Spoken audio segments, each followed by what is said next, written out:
Hello बच्चों, good morning. मैं आपका धीरेन्द्र सर। मैंने आपको थॉमसन के परमाणु मॉडल के बारे में पढ़ाया था। अब हम पढ़ेंगे रदरफोर्ड के परमाणु मॉडल के बारे में। तो बच्चों, विज्ञान और खोज, रदरफोर्ड का परमाणु मॉडल 1919 ईस्वी में परमाणु मॉडल की संरचना समझाने की एक क्रांतिकारी यात्रा थी। तो रदरफोर्ड ने परमाणु के नाभिक की खोज की थी और थॉमसन ने परमाणु में इलेक्ट्रॉन की खोज की थी। तो बच्चों, हम देखते हैं थॉमसन ने क्या क्रांतिकारी परिणाम निकाले। तो प्रयोगात्मक सेटअप, उनका उद्देश्य था कि परमाणु में इलेक्ट्रॉन और प्रोटॉन की व्यवस्था को समझाना। तो रदरफोर्ड का एक उद्देश्य था कि परमाणु में इलेक्ट्रॉन की उपस्थिति और प्रोटॉन की उपस्थिति की व्याख्या करना, निकालना। स्रोत था रेडियम से प्राप्त अल्फा कण। उन्होंने जो स्रोत लिए, कण लिए, वो क्या था? रेडियम से प्राप्त जो अल्फा कण है उनका प्रयोग किया। लक्ष्य सोने की अत्यंत पतली पन्नी, और उनका जो प्रयोग था वो सोने की अत्यंत पन्नी पर प्रयोग किया था बच्चों। तो उन्होंने जो प्रयोग किया, यहां से ये क्या है? शीशे का एक ब्लॉक है।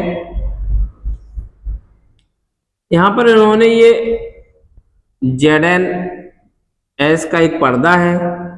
यहां पर बच्चों सोने की पतली पन्नी पर अल्फा कणों की बमबारी की थी।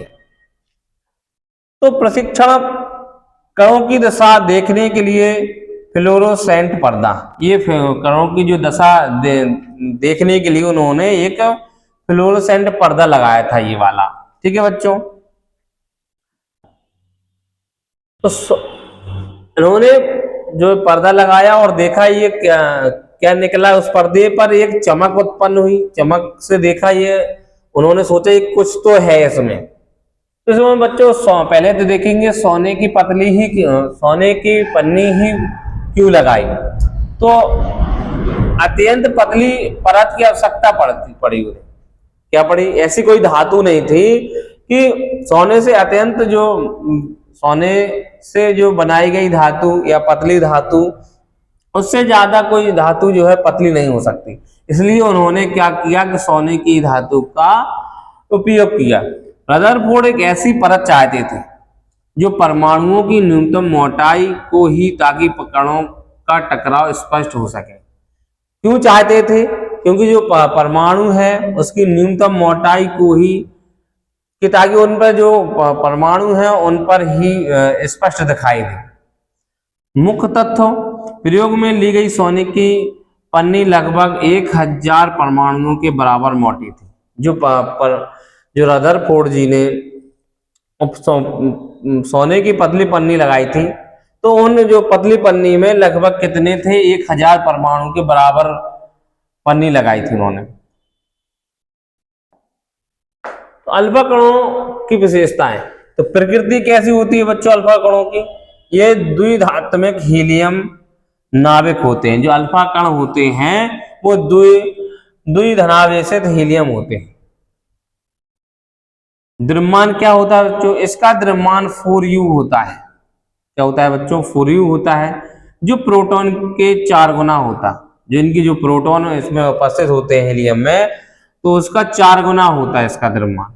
आवेश इन पर +2 आवेश होता है और उच्च ऊर्जा होती है। तो अल्फा कणों में बच्चों प्रकृति कैसी? अल्फा कणों की द्विधनात्मक है, और ये प्रोटॉन का दोगुना है। इसका द्रव्यमान, जो हीलियम का जो द्रव्यमान है वो 4u है। इसी प्रकार से वो प्रोटॉन जितनी संख्या उसका क्या है? दोगुना है। इस पर आवेश कैसा है बच्चों? द्विधनावेश है।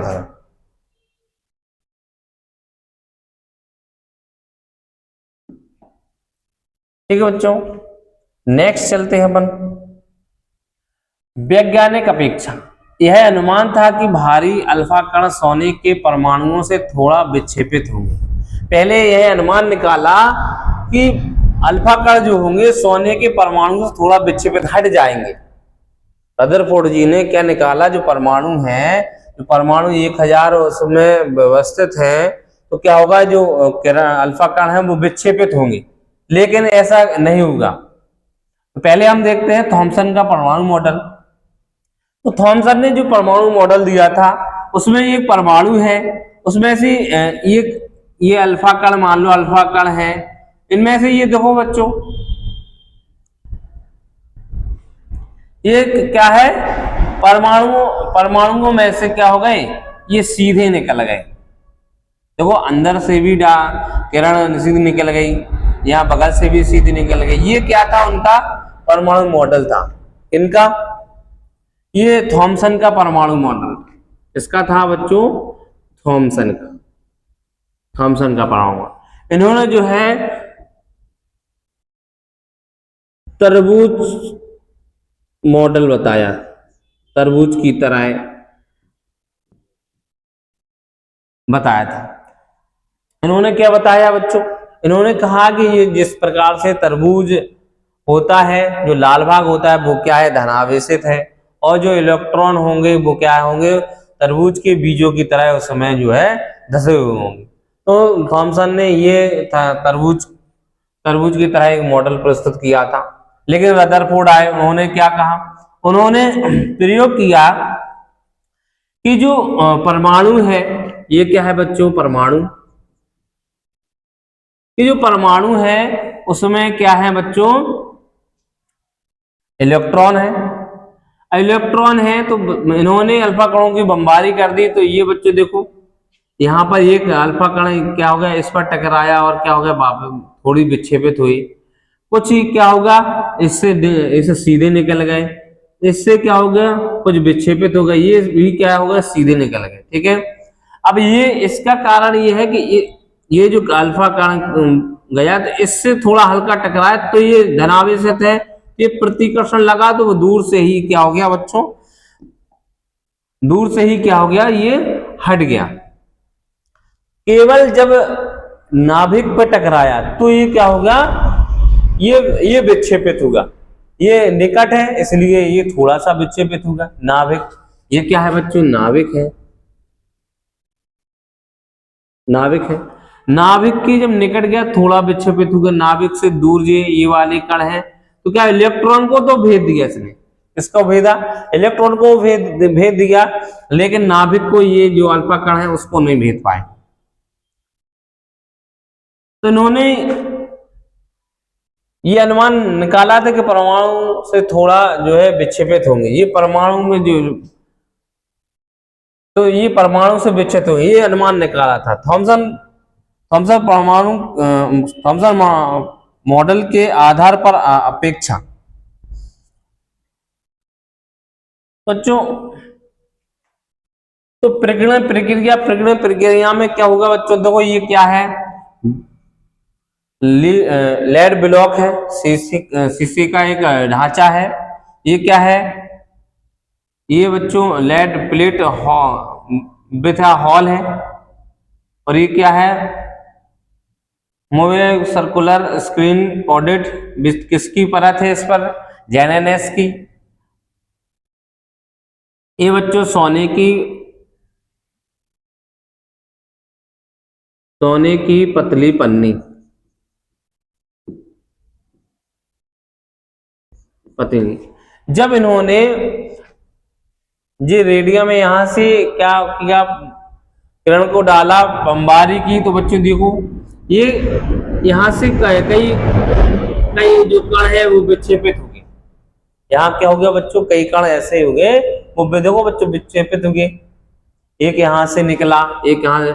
जब इस पर वृत्ताकार पथ पर टकराए तो ये चमक उत्पन्न की, क्या कर रहे हैं, चमक उत्पन्न कर रहे हैं। देखो बच्चों, और कुछ एक कण ऐसे जो वापस लौट आए, कुछ कण कैसे हो गए बच्चों, वापस लौट आए, कुछ कण कैसे हो गए बच्चों, वापस लौट आए। तो उन्होंने एक प्रयोग में प्राप्त किया है कि इसमें जो परमाणु होता है उसमें एक नाभिक होता है। क्या निकाला निष्कर्ष कि परमाणु में क्या होता है बच्चों, नाभिक होता है। प्रशिक्षण में पाया पहला है अधिकांश कण, जो कण है, कण सीधे निकल गए। 99% जो कण है वो कैसे हो गए बच्चों, प्रयोग में सीधे निकल गए बिना किसी रुकावट के। प्रयोग का सबसे आश्चर्यजनक परिणाम यह था कि अधिकांश अल्फा कण सोने की पन्नी से बिना विविक्षित हो गए सीधे आर पार निकल गए। तो ये आश्चर्यजनक परिणाम निकला कि कुछ हुआ ही नहीं और सीधे जो कण है आर पार निकल गए। यह अपेक्षा के बिल्कुल विपरीत था, जो वो सोच रहे थे उसके क्या था, विपरीत था। ये देखो दूसरे परीक्षण में देखो बच्चों, निरीक्षण में तो कुछ कण अपने मूल पथ से छोटे कणों पर मुड़ गए। तो कुछ ऐसे थे, यहां से ये क्या है बच्चों, अल्फा कण है। ये क्या है बच्चों, ये अल्फा पार्टिकल्स अल्फा कण है। तो बच्चों ये क्या है, स्मॉल डिफरेंस, ये थोड़ा सा डिफरेंस है इसमें। तो बच्चों इस वाले जो परमाणु है, सोने का एक परमाणु है, वो क्या होगा, तो नाभिक से थोड़ा विक्षेपित हो गए। ये नाभिक से दूर है, ये वाला कण सीधा निकल गया। इस वाले एटम में देखो बच्चों, ये वाला कण भी सीधा निकल गया। अब देखो बच्चों, ये वाला जो कण है इस सोने के परमाणु पे यहाँ पर टकराया नाभिक में, तो क्या होगा, ये वाला कण कैसा चला गया, ऐसा चला गया। तो हम देख रहे हैं कि जब नाभिक से टकराया अल्फा कण तो ज्यादा विक्षेपित हो रहा, और कुछ दूरी पर टकरा रहा है तो क्या कम विक्षेपित हो रहा। या आप देखो बच्चों, ये वाला कण गया तो ये परमाणु पर क्या हो गया, ये भी सीधा निकल गया। ये वाला कण जो है, ये वाला इसमें टकराया, वो 45 डिग्री पर वापस आ रहा है। तो बच्चों इन्होंने देखा कि अगर सीधे नाभिक पर टकरा रहा है तो ये सीधा वापस निकल आ रहा। ये लार्ज डिफरेंस। तो बच्चों इन्होंने प्रयोग किया, निष्कर्ष से निकला कि परमाणु का रिक्त भाग होता है। अब इससे क्या निष्कर्ष निकल गया, जो परमाणु होता है उसमें क्या होता है बच्चों, रिक्त भाग होता है। क्या होता है, ये कोई परमाणु है, ये वाला जो भाग है वो रिक्त भाग है। क्या है बच्चों, ये वाला जो भाग है वो रिक्त भाग है। तो परमाणु क्या बताया बच्चों, खोखला बताया। परमाणु क्या है, खोखला। परमाणु जो होता है वो खोखला परमाणु होता है, क्योंकि अधिकांश कण बिना टकराए निकल गए। उन्होंने क्या बता दिया कि जो परमाणु होता है वो खोखला होता है। क्यों, क्योंकि जो अल्फा कण थे वो क्या से हो गए, वो सीधे निकल गए। कैसे निकलते चले जा रहे बच्चों, सीधे। जब बच्चों यहां टकराया तो ऐसा निकला, बच्चों यहां टकराया तब ऐसा निकला। तो इन्होंने बता दिया कि जो परमाणु है, परमाणु कैसा होता है, खोखला होता है। इसका अर्थ है कि परमाणु का अधिकांश भाग अंदर से खाली है। जो पूरा क्या है बच्चों, ये परमाणु है, अंदर से क्या है बच्चों, ये खाली है। ठीक है। अतिरिक्त नाभिकीय भाग, तो रदरफोर्ड ने इस विशाल खाली क्षेत्र को अतिरिक्त नाभिकीय भाग कहा। अब जो खाली भाग था उसे रदरफोर्ड जी ने क्या कह दिया कि ये क्या है, अतिरिक्त नाभिकीय भाग है। इस भाग को परमाणु के भाग को, ये वाले क्षेत्र को क्या कह दिया, नाभिकीय भाग। तो ये वाला जो भाग है वो क्या है, नाभिकीय भाग। क्या कह दिया, अतिरिक्त नाभिकीय भाग। ठीक है। उन्होंने खोखला परमाणु बता दिया, और जो खोखला जो भाग है उसको अतिरिक्त नाभिकीय भाग बता दिया।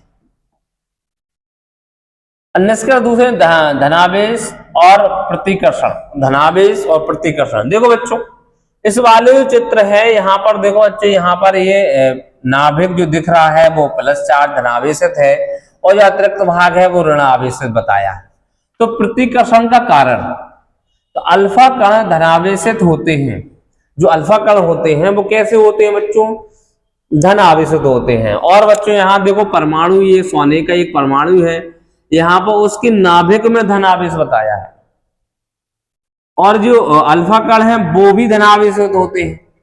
तो उनका मुड़ना यह सिद्ध करता है कि परमाणु के केंद्र में कोई शक्तिशाली धनावेशित वस्तु है। अब तो जैसे आप लोग चुंबक में देखते हो, एक चुंबक जो होता है एक नॉर्थ पोल होता है, एक साउथ पोल होता है, एक इसमें ये दूसरा टुकड़ा है ये भी नॉर्थ और साउथ है। अगर बच्चों इसमें क्या है, साउथ पोल और ये भी साउथ पोल है, यहाँ अगर निकट लाएंगे ये क्या करेगा, प्रतिकर्षण करेगा। क्या करेगा बच्चों, प्रतिकर्षण करेगा। करेगा नहीं करेगा, करेगा, बिल्कुल करेगा बच्चों। तो प्रतिकर्षण कर रहा है। इसमें भी देखो बच्चों, नाभिक में क्या है, धनावेशित है, अल्फा कण भी क्या है बच्चों, धनावेशित है। इसलिए वो क्या कर रहे हैं, उसका मुड़ना यह सिद्ध करता है कि परमाणु के केंद्र में कोई शक्तिशाली धनावेशित, तो उन्होंने सिद्ध कर लिया क्योंकि ये क्या कर रहा, मुड़ रहा, विक्षेपित मतलब प्रतिकर्षित कर रहा है ये। तो प्रतिकर्षण करने के बाद ये क्या हो रहा, मुड़ रहा है। समान आवेशों के बीच प्रतिकर्षण बल के कारण ही कण अपने मार्ग से विविक्षित होते हैं। तो जब कोई प्रतिकर्षण बल है उसके कारण ही जो कण है वो क्या हो रहे हैं, विक्षेपित हो रहे हैं। देखो बच्चों नेक्स्ट देखते हैं, निष्कर्षण नाभिक की उपस्थिति। अब ये निष्कर्ष निकलता है कि कुछ ऐसा पार्टिकल्स है कि कुछ तो है, तो उसमें देखा कि वो क्या है, एक नाभिक है। उन्होंने क्या कह दिया, वो क्या है, एक नाभिक है, ब्रह्मांड का केंद्र। जैसे बच्चों देखो इसमें ये नाभिक, ठीक है। अब देखो 180 पर लौटने वाले बिरले कण ने यह सिद्ध किया कि परमाणु का समस्त धनावेश और द्रव्यमान एक बहुत ही छोटे से आयतन में सीमित है। तो उन्होंने देखा कि कोई जो कण है वो 180 डिग्री पर लौट आया। जैसे बच्चों ये परमाणु है, ये इसका नाभिक है, तो बच्चों कोई अल्फा कण ऐसा गया इसमें और क्या होगा, ये वापस लौट गया, वापस लौट। तो 180 डिग्री पर लौटने से सिद्ध हो गया कि बच्चों ये परमाणु में समस्त धनावेशित और द्रव्यमान में बहुत छोटी सा आयतन, ये लौट आया। तो इन्होंने ये भी क्या है, धनावेशित, यह 180 पर लौट आया। तो इन्हें सिद्ध कर दिया कि इसमें कुछ क्या है, ऐसी कोई वस्तु है, ऐसे कोई पदार्थ है, ऐसा कोई आवेश है। क्या लौट आया, इसमें वापस लौट आया। नाभिक का आकार परमाणु के कुल आकार की तुलना में अत्यंत सूक्ष्म है। नाभिक का जो आकार है वो परमाणु के आकार की तुलना में कैसा, अत्यंत छोटा है। जैसे नाभिक का कोई आकार है, परमाणु का कोई आकार है, नाभिक के आकार से क्या है, बहुत छोटा है। किसका आकार, नाभिक का आकार। किसका आकार बच्चों, नाभिक का आकार, ठीक है। तो इतना सिद्ध कर लिया, कुछ तो है इसमें जो उससे वापस हो रहा, तो वह चीज क्या है, एक नाभिक है। क्या है बच्चों, नाभिक है। तदपूर्ण नाभिकीय मॉडल। अब ये नाभिकीय मॉडल, परमाणु का केंद्र धनावेशित होता है। ये कह दिया जो परमाणु है, परमाणु का केंद्र है वो कैसा होगा बच्चों, धनावेशित होगा। ये क्या है, परमाणु है। तो ये बच्चों ये नाभिक है, नाभिक में कोई ऐसी चीज है वो क्या है बच्चों, धनावेशित है। तो परमाणु का केंद्र धनावेशित होता है, जिसे नाभिक कहा जाता है। क्या कहा गया बच्चों, नाभिक कहा गया। तो परमाणु का जो केंद्र होता है, केंद्र में स्थित नाभिक होता है, तो उसे क्या कह दिया उन्होंने, नाभिक कह दिया। परमाणु का लगभग संपूर्ण द्रव्यमान नाभिक में ही होता है। रदरफोर्ड ने क्या कह दिया, जो परमाणु, जो सोने का जो अणु है या कोई भी परमाणु है, उसका जो द्रव्यमान होगा वो किस में उपस्थित होगा, नाभिक में उपस्थित होगा। किस में होगा बच्चों, नाभिक में उपस्थित होगा। बाद में खोजे गए प्रोटॉन और न्यूट्रॉन इसी नाभिक में स्थित होते हैं। अब बाद में क्या निकला, बाद में ये निकला कि प्रोटॉन के साथ साथ एक चीज क्या है, न्यूट्रॉन भी है। ये क्या है बच्चों, प्रोटॉन है। प्रोटॉन के साथ एक बाद में ये निष्कर्ष निकाला गया, वैज्ञानिकों ने निकाला कि भाई उसमें नाभिक तो होता है और नाभिक के साथ साथ क्या होता है, न्यूट्रॉन भी होता। तो न्यूट्रॉन की खोज बाद में हुई थी, वो की थी जेम्स चैडविक ने। नाभिक की त्रिज्या, अब जो नाभिक है बच्चों, नाभिक की जो त्रिज्या है, अगर इस परमाणु का नाभिक है तो हम नाभिक है तो नाभिक की भी त्रिज्या होगी। तो नाभिक की त्रिज्या बच्चों 10⁻⁻15 मीटर होती। तो उन्होंने ज्ञात किया जो नाभिक की जो त्रिज्या होती है तो वो होती है 10⁻15 मीटर। परमाणु की त्रिज्या 10⁻10 मीटर से बहुत छोटी होती है। जो परमाणु की जो त्रिज्या है वो क्या होगी, 10⁻10 से छोटी होगी बच्चों, ठीक है। इलेक्ट्रॉन व्यवस्था, अब उन्होंने क्या कहा, जो इलेक्ट्रॉन होते हैं वो किस व्यवस्था में रहते हैं, तो उन्होंने बताया कि वृत्ताकार कक्षाओं में होते हैं। क्या बताया बच्चों, उन्होंने बताया कि वृत्ताकार कक्षाओं में होते हैं। इलेक्ट्रॉन नाभिक के चारों ओर निश्चित वृत्ताकार कक्षाओं में बहुत तेज गति से घूमते हैं। रदरफोर्ड ने क्या बताया बच्चों, जो परमाणु होता है वो उसमें उपस्थित इलेक्ट्रॉन कैसे गति करते हैं, बहुत तेज गति से करते हैं और वृत्ताकार गति करते हैं। और बताया कि यह सूर्यमंडल जैसा है, जिस प्रकार से सौरमंडल में सूर्य जैसे नाभिक है, नाभिक क्या है, सूर्य की तरह और इलेक्ट्रॉन ग्रहों की तरह विद्युत आकर्षण बल इन्हें बांधे रहता है। उन्होंने बताया कि जो मॉडल है वो सौरमंडल की तरह है, जिस प्रकार से सूर्य के चारों ओर क्या है ग्रह जो चक्कर लगाते हैं, उस प्रकार से यह मॉडल प्रस्तुत किया। तो जो आकर्षण बल है आपने देखा होगा लगातार उसी कक्षा में पृथ्वी बनी रहती है। ये कुछ आकर्षण बल के कारण ही, जैसे आप कोई सैटेलाइट भेजते हो तो लगातार वो कई वर्षों तक घूमती रहती है। तो उसी के आकार पर बताया बच्चों। स्थिरता की चुनौती, रदरफोर्ड यह समझाने में विफल रहे कि इलेक्ट्रॉन नाभिक में गिर क्यों नहीं जाते। ये बताने में विफल हो गए कि नाभिक में जो इलेक्ट्रॉन होते हैं वो गिर क्यों नहीं जाते। मैक्सवेल के विद्युत चुंबकीय सिद्धांत ने इस मॉडल पर गंभीर प्रश्न किए। जो मैक्सवेल थे उन्होंने क्या किया, इनके मॉडल पर बहुत से प्रश्न उठाए। मॉडल की विफलता, तो सिद्धांत के अनुसार त्वरित आवेशित कण जो इलेक्ट्रॉन है ऊर्जा उत्सर्जित करेगा। तो सिद्धांत के अनुसार ये निकला कि जो इलेक्ट्रॉन होगा वो क्या करेगा, ऊर्जा उत्सर्जित करेगा। क्या करेगा बच्चों, ऊर्जा को उत्सर्जित करेगा। निरंतर ऊर्जा खोने से इलेक्ट्रॉन का पथ छोटा होता जाएगा। ये क्या है बच्चों, नाभिक है। ये क्या है, ये यहां से इलेक्ट्रॉन है। ये क्या है बच्चों, इलेक्ट्रॉन है। ये इलेक्ट्रॉन क्या है, ये इसके नाभिक के चारों ओर धीरे धीरे आता चला जाए। ये क्या है, जब इलेक्ट्रॉन जो है ऊर्जा को उत्सर्जित करेगा तो इसमें क्या होगा बच्चों, ऊर्जा का ह्रास होगा। जब ह्रास होगा तो ये क्या होगा, धीरे धीरे नाभिक की ओर खिसकता चला जाएगा और वह सर्पिलाकार गति करते हुए अत्यंत नाभिक में गिर जाएगा। ये बताया था। तो धीरे धीरे यह क्या करेगा, नाभिक में इलेक्ट्रॉन गिर जाएगा। इससे परमाणु अस्थिर हो जाएगा, जो वास्तविकता में नहीं है। जो वास्तविकता में नहीं है कि परमाणु अस्थिर हो जाए। परमाणु तो क्या करते हैं, हमेशा गति करते हैं। तो ये परमाणु क्या हो गई, ये मॉडल क्या हो गया, विफल हो गया। ठीक है बच्चों, अब नेक्स्ट क्लास हम कर लेंगे। बच्चों ये वीडियो अच्छा लगा तो चैनल को सब्सक्राइब करो, कमेंट करो। थैंक यू बच्चों।